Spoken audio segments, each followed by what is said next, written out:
Oh shoot, it's time for Wilson's World.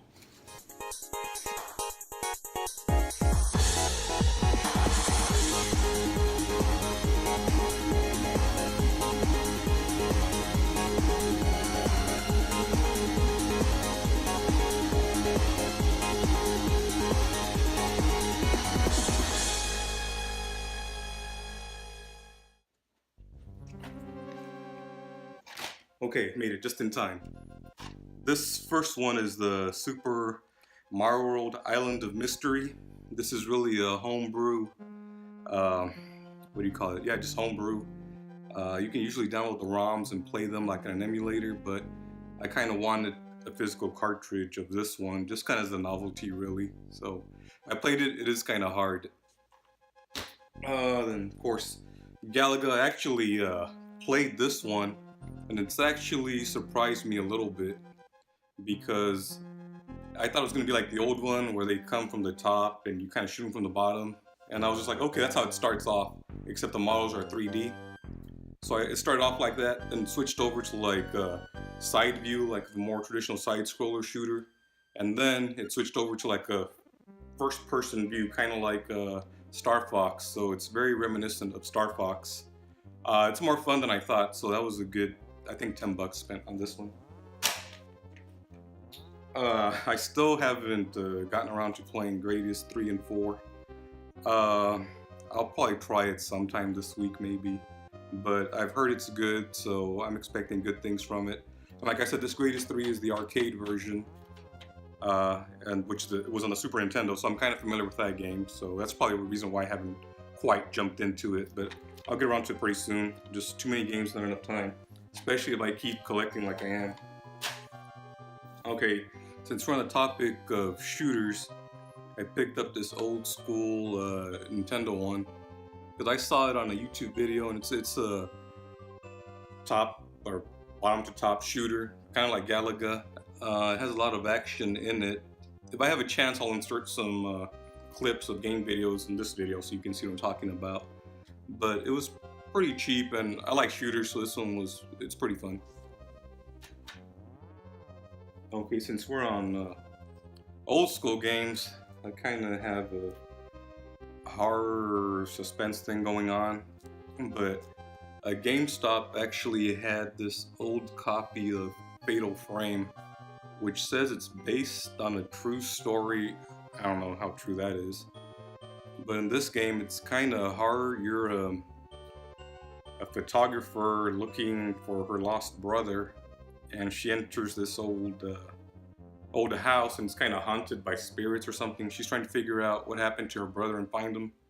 But these ghosts keep attacking her, so her only weapon is like a camera. But she has to wait till the spirits or whatever get close enough so that they can be weakened or destroyed by the flash. So it's kind of tense because you have to wait till they get close enough. But if you wait too long, they'll attack you and you run out of energy and die. So this was a pretty good find. Actually, I'm surprised the GameStop still had like an original Xbox game because they don't really have any anymore.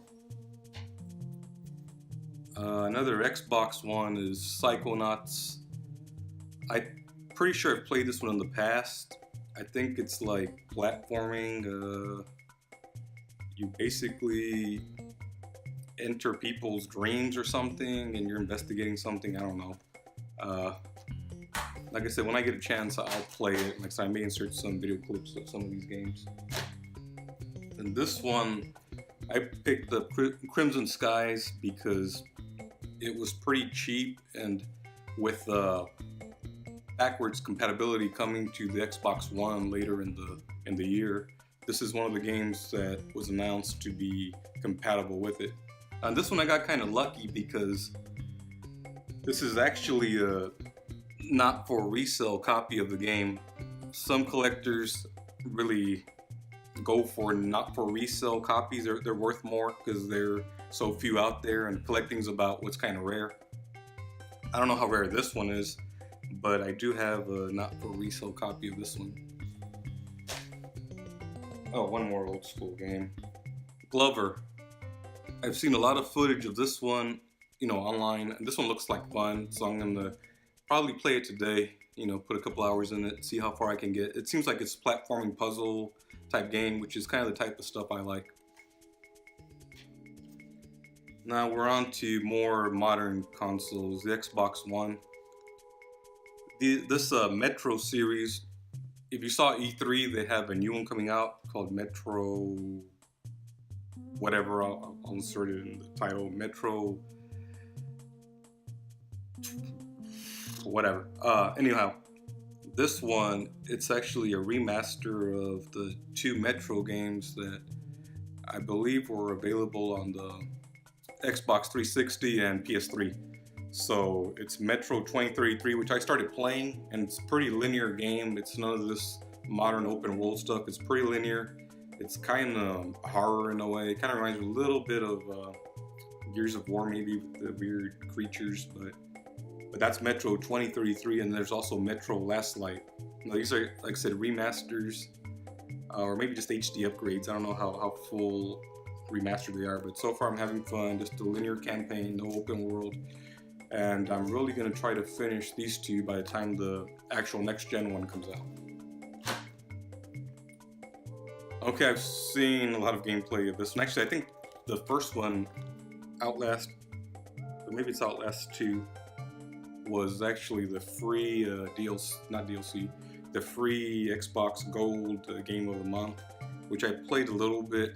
Now for these, there's a genre called survival horror, like Resident Evil, where you're trying to survive and kill. I think on these, you're basically just trying to survive. You don't really get any weapons or whatever, and you have to hide and strategize and kind of keep an eye out for these creatures and stuff. So that one's just survival, period.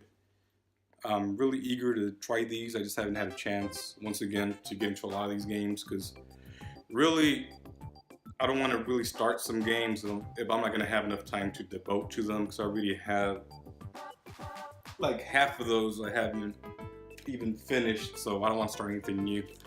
But that's pretty much it, the pickups for June. Like I said, I picked up more games this month than I was really intending, but if you find good deals or you find stuff, you kind of have to jump on that, because the retro collecting market's really inflated right now, and it's really been picked over. So, if you don't buy stuff when you see it, it may not be there next time. So, oh, and I almost forgot one of the main pickups I did this month. I was just so focused on games. I'm gonna upload video of this anime convention that was here, but within the vendors area, there was actually a guy selling retro games. He had a lot of import stuff, and when I saw this, I just had to have it. It's not rare, but in this country it is rare, but there's so many of these, it's not really a rare item, but it's kind of unique. I have here the Japanese version of the N64, they call it Spice Orange.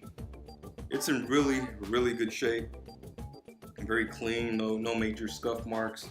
It came with the Game Boy player and the Game Boy disc, but you need the disc to run the Game Boy player.